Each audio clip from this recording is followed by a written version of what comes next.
Bilirsiniz ki, hal-hazırda gündəmdir Ruslan Əyyubovun tutulması, saxlanılması, Həsən Əyyubovun saxlanılması, Robert Əyyubovun saxlanılması. Bunların hər birisi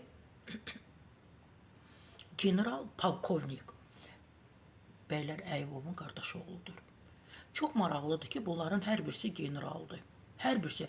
Mütləq onlara baxıram ki, təqdim olanda birinci yazılı general, nə bilim kim, general kim, general.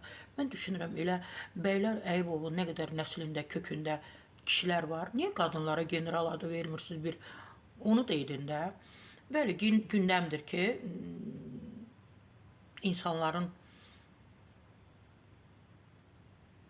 bəli, Həsən Əyyubovun da işindən azad olunması, Ruslan Əyyubovun da işdən azad olunması, həbs olunması təbii ki, gündəmdir.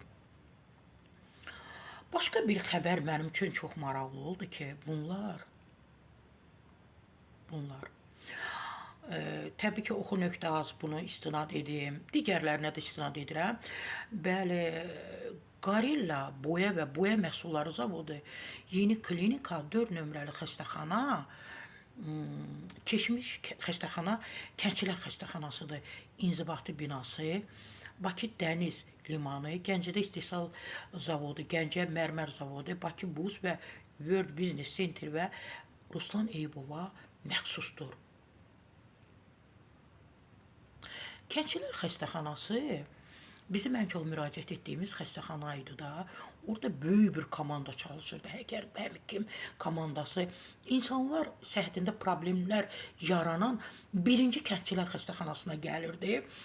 Oraya müraciət edirdi. Orada daha peşəkar həkimlər, tibb bacıları, yəni deyərdim ki, ekip var idi.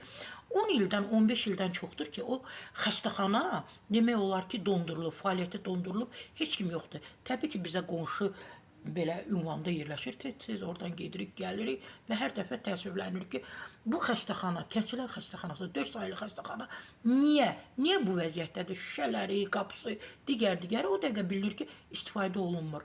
İndi aldığım məlumat məni şoka saldı ki, orada məhz Əyyubovların, Ruslan Əyyubovundur.